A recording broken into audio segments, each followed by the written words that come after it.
नमस्कार दोस्तों, वारदात यूट्यूब चैनल में आपका स्वागत है। वारदात यूट्यूब चैनल में हम आपको अपराध की जो प्रमुख कहानियाँ होती हैं, हिस्टोरिकल कहानियाँ होती हैं, वह हम आपके सामने लेकर के आते हैं। आज की जो कहानी है वो चंबल के एक ऐसे महिला डकैत की है। चंबल में थी तब भी उसका नाम था, और जब चंबल और जंगल से बाहर निकल कर के आई तो उसने फिल्मी दुनिया में नाम कमाया। और आज अपने घर पर जब वो है तब भी वह खूब नाम कमा रही है। हम बात कर रहे हैं सीमा परिहार की। कहानी को शुरू करते हैं। बात साल 1983 की है। यूपी के औरैया जिले के बबाइन गांव के एक टूटे मकान में 4 बहन और 2 भाई अपने माँ बाप के साथ सो रहे होते हैं। अचानक तेज बारिश होने लगती है। फिर घर के बाहर गोली चलने की आवाज़ आती है।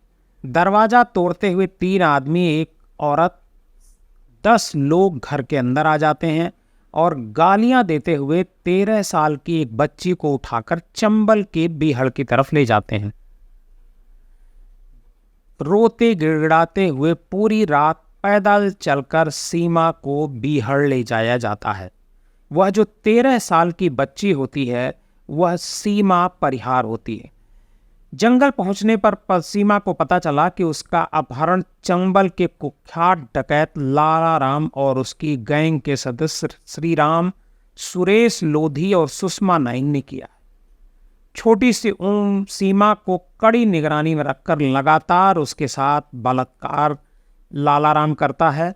सीमा को लगा कि घर वाले पुलिस से शिकायत करेंगे और पुलिस उसे छुड़ा ले जाएगी, लेकिन ऐसा नहीं हुआ।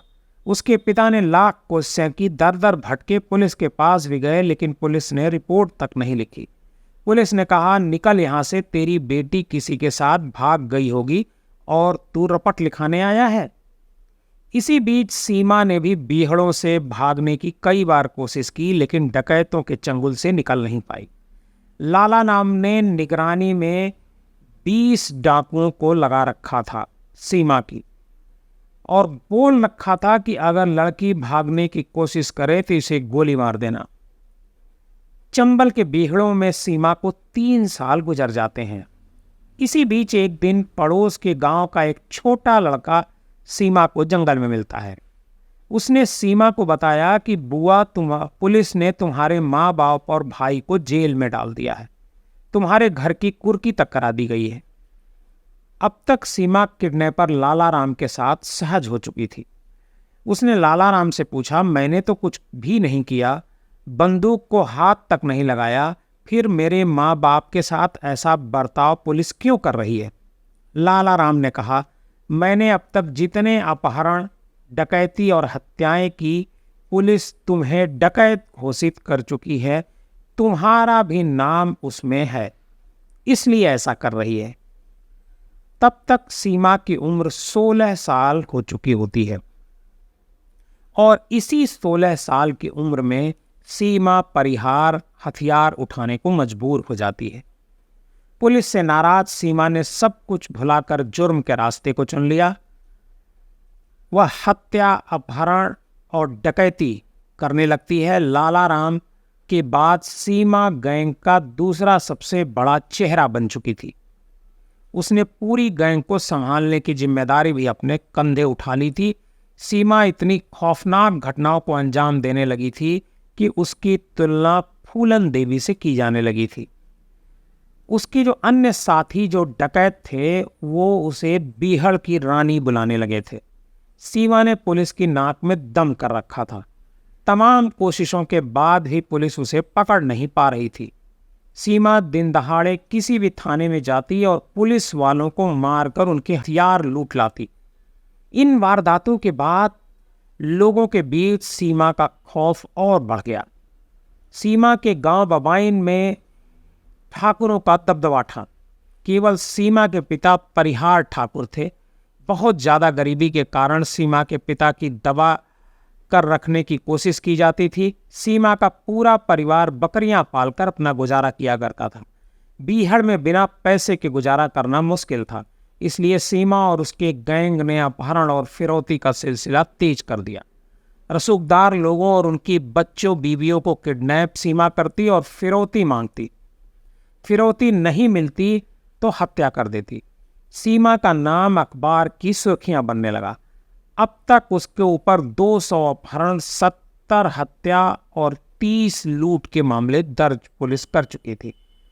अब सीमा की गैंग के पास ठीक ठाक पैसा हो चुका था, लेकिन पैसा तो था, अब हथियारों की दिक्कत आ रही थी। सीमा जो हथियार खरीदती वो पुलिस मुठभेड़ के वक्त उसे धोखा दे देते थे। सीमा ने गैंग के साथियों से कहा, अब हथियार खरीदे नहीं जाएंगे बल्कि उन्हें लूटा जाएगा। सीमा ने अपनी गैंग के साथ पुलिस थानों पर हमला बोलना शुरू कर दिया और वहीं से हथियार लूटने भी शुरू कर दिए। उस समय गांव के सरपंच और सेंगर ठाकुर गंभीर सिंह ने सीमा के पिता से कहा, चारों बेटियों को हमारे गांव के लड़कों से ब्याह दो, हम तुमको जमीन और घर दे देंगे। पिता ने कहा, मैं पैसे में गरीब हूं लेकिन कुल से नहीं, मैं ऐसा कभी नहीं कर सकता।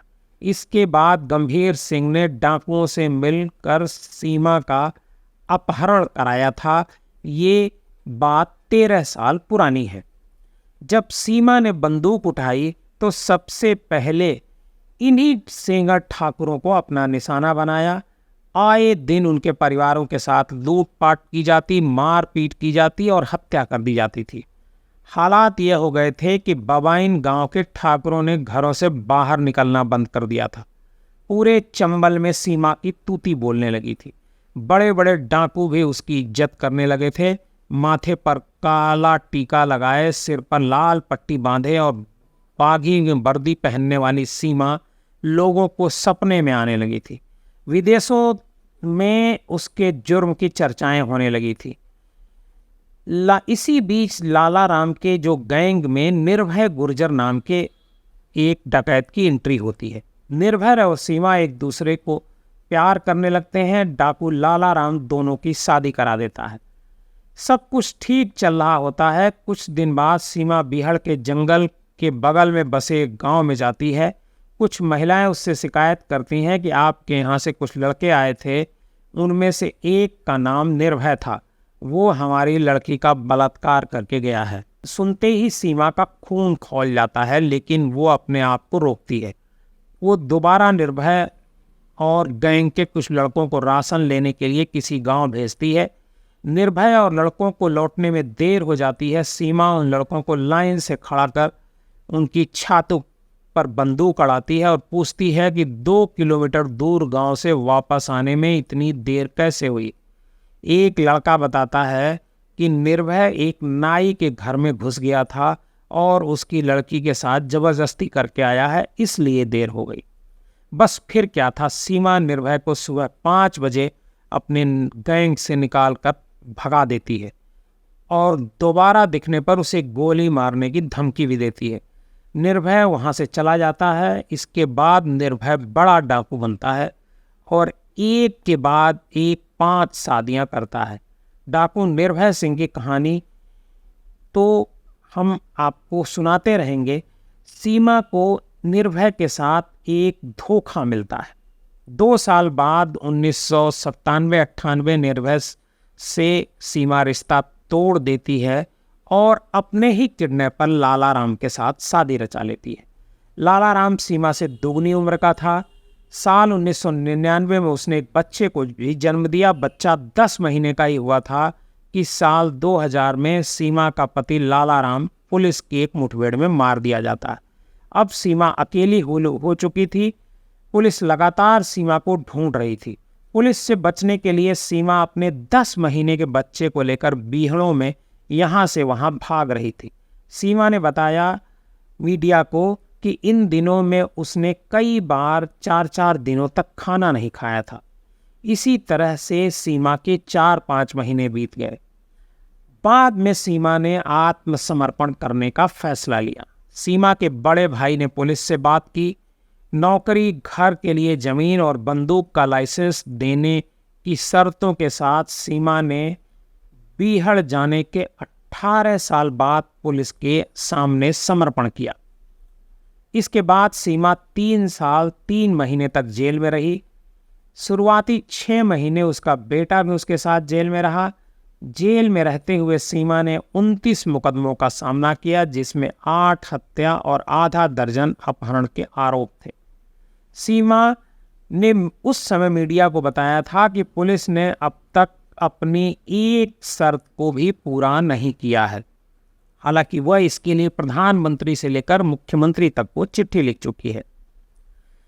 जेल से निकलने के 3 साल बाद साल 2000 में सीमा के ऊपर वुंडेड नाम की एक फिल्म बनाई गई। यह फिल्म कृष्णा मिश्र ने बनाई थी। सीमा परिहार ने खुद इसमें मुख्य किरदार निभाया था। बीहड़ों में फिल्म की शूटिंग के दौरान निर्भय सिंह गुर्जर ने धमकी भी दी थी कि अगर फिल्म में सीमा की दूसरी शादी दिखाई गई तो फिल्म रिलीज नहीं होने देंगे।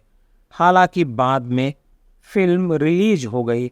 सीमा आज भी अपने बच्चे के साथ अपने गांव में जीवन गुजार रही है, लेकिन आज भी सीमा परिहार उसी तरह से चर्चा में है जिस तरीके से वो चंबल में चर्चा का केंद्र बनी हुई थी। दोस्तों, आज की हमारी ये कहानी आपको कैसी लगी हमें कमेंट बॉक्स में जाकर जरूर बताइएगा। अगर आपको हमारी ये कहानी पसंद आई हो तो हमारे इस चैनल को सब्सक्राइब कीजिएगा और इस कहानी को ज़्यादा से ज़्यादा लोगों को शेयर कीजिएगा।